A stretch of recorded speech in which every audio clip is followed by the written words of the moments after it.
कौणिक उन्नति आ कौणिक अवनति नहीं जो डाउट अच्छी ताकू आस आज क्लियर करवा। देख गोटे करचित्र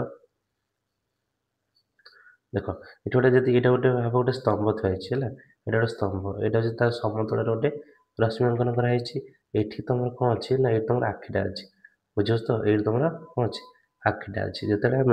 यूठिकना आमर जो स्तंभर शीर्ष भाग छुईवा कि स्तंभर शीर्ष भाग अनेवा तो ये जो कोण सृष्टि हम ताको कौन कहते कौणिक उन्नति कोण कहते। यहाँ भाव स्तंभ कि गोटे मंदिर भाव मंदिर शीर्ष को लक्ष्य कर जो आम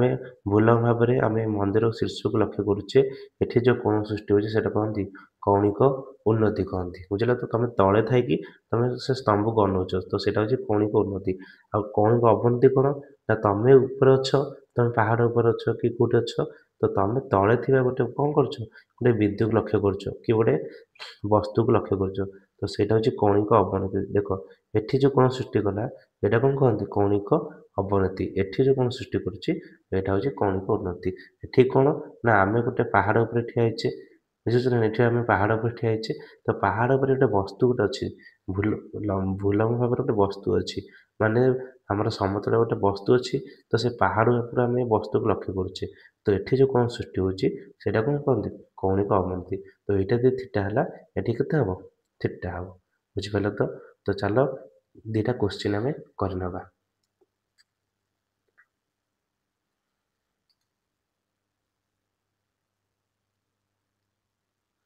क्वेश्चन देख गोटे वृक्षर पादश सह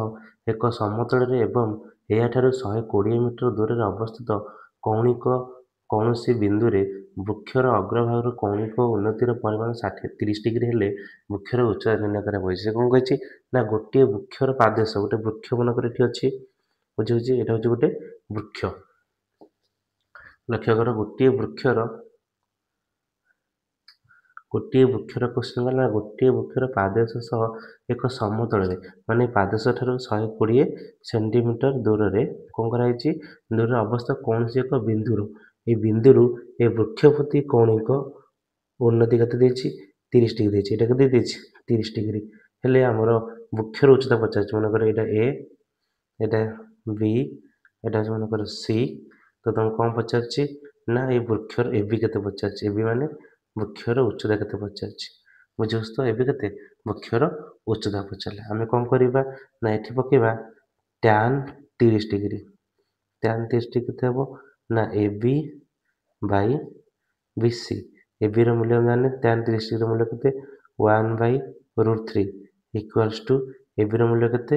ए बी मूल्य जाने बी सी मूल्य के 120 तो के ना ए बी इक्वाल्स टू 120/√3 तले तो √3 रही तो कौन करवा आम ना ये गोटे √3 गुणा ऊपर गोटे √3 गुणा √3 गुणा के 3 तो तापर कौन करवा ना 100 3 को 120 को 3 गले के हमार 40 40√3 तापर कौन करवा ना 40√3 मूल्य पकईदेव √3 मूल्य के 1.732 तो 40 को कौन कर ना 1.732 रे 40 को 1.732 रे गुणिले बाहर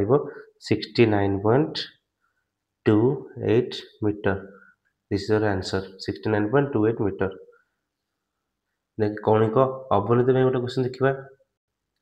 कौणिक अवनति में गोटे क्वेश्चन देखिए कौन कह ना 37 मीटर उच्च एक बत्ती घर गोटे बत्ती घर अच्छी से बत्ती घर उच्चता के 37 मीटर यहाँ के 37 मीटर तापर कौन कह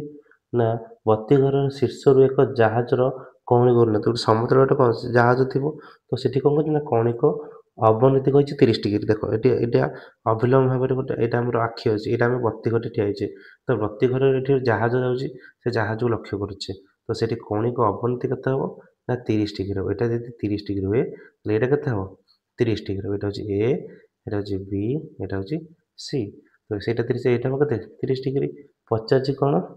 ना बत्ती घर ठारू जहाजर दूरता के तो पचार यहाँ पचार बत्ती घर ठार जहाज दूरता माने बेसी पचार तो ये से पका tan 30 degree equals to A B by B C tan 30 କେତେ 1/√3 ଇକ୍ୱାଲ୍ସ ଟୁ AB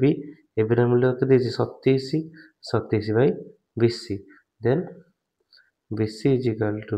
27√3 ତ 27 BC କ'ଣ କରିବ BC ଇଜ ଇକ୍ୱାଲ୍ ଟୁ 27√3 ତ 27 କ'ଣ କର √3 ଗୁଣ